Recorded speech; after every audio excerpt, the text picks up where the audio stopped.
waxaan u soo gala sheekooyin meelaha ka socsocda been iyo khiyaali laysla hoos goblaynayo iyo khiyaamooyin dabaka wareega oo askariga raggii adigaa ka hadhay uu wado iyo gayasha axmed iyo kooxdiisa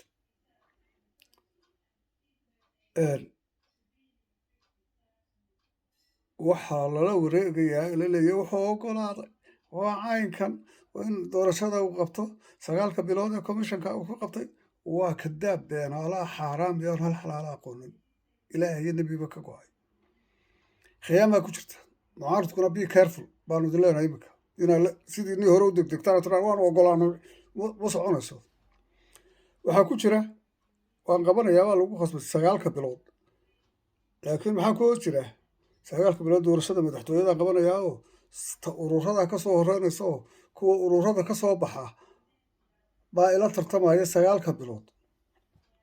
wayna be careful mucaaradku wanu ka digtoonaadaa sheekooyinka heegadu soo degderaysa laleeyahay cayn kale iska hoosgelintaa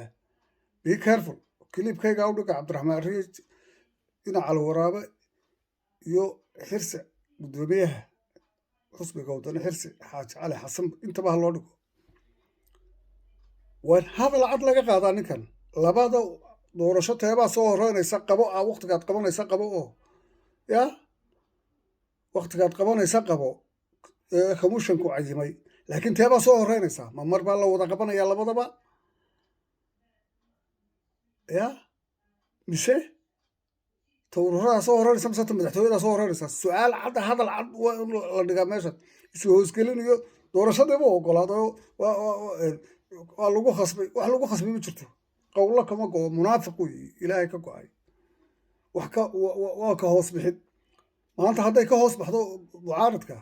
wallaahi idinka cirka roobkooga iyo bilaahi tullah runtaan idiin sheegayaa waxa weeyaan waa been aanay waxba ka socona khiyaamadii ay ku jirto oo isu hoosgelin tahay waktiga doorashada qabanaya komishanku cayimay laakiin wuxuu ka soo horeysiinayaa ku jirta ta ururada ka horeynaysa inta ka soo baxdana waktigaa 9 bilood ba inta ka soo baxda waktigaa 9 bilood komishanku mutay lagu qabanaya doorashada madaxtooyada waa ina caalamka imanaya bisha 12keedana wayna sidaa ugu sheegtaan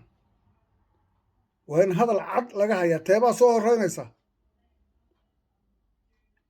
ya teebaa soo horeynaysa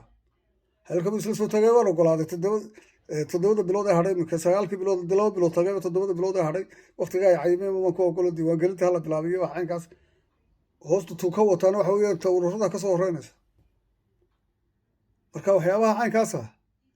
ee sheekada heego soo derderaysa iyo waxyaabaha ay doonayeen dadka yaa ka maska xun ayaka digsi xagatiyo jindagaaga iyo khawalkan meesha fadhiya guriga boorkan ku fadhiya xaafatooyada iyo genyasha axmed iyo bakti dhigo weyn iyo laga baa idinka hoos bixi karaa iyo cabdilaahi abukar iyo saajinka waxaan leeyahay muxuu ahaa dee waxaan meesha daadsan kan ka horeysana iyo kitaab yare iyo bal yaa ka maska xunaya kay doonaya inay ka hoos baxaan ya waa in hadal cad laga qaadaa oo caddaankan iyo waxan iyo idinku aa kala sama idinku keligiina soomaba hor fadhiisan kartaan ma wixii hore ka weyntihiin mise imika wax idinka yeelaya oo hadduu culumo iyo sheekh iyo shariifba ka diiday iyo ganacsato iyo cid walba iyo madax dhaqmeed uu ka diido idinka yeelaya soo fadhiisanaysaan keligiin horuu idinka yeeli lahaa waa in idinkoo caddaanka hor fadhiya laydhaa labada keebaa soo horeynaya waqtigaad sheegaysa ku qabo doorashada ururta iyo teebaa soo horeysa toos uga jawaabaa bartaa lagu saxeexaa haddii kale wax soconaya ma jiraan sheekadani waa halkii 13 Noofambar wixii dhacayaaba ha dhaceere maanta maqaal baan qoray laydhahaa samahaan ku deeqine qorigaa ku samirsiin waa inuu qori ku samraa markaa qoriga laftiisa wasalaamu calaykum waraxmatullahi wabarakaatu intiina aan salaami jirin intiina aanan salaami jirinna waxaan leeyahay dhulka ilaahay haydii rogo wasalaamu calaykum waraxmatullah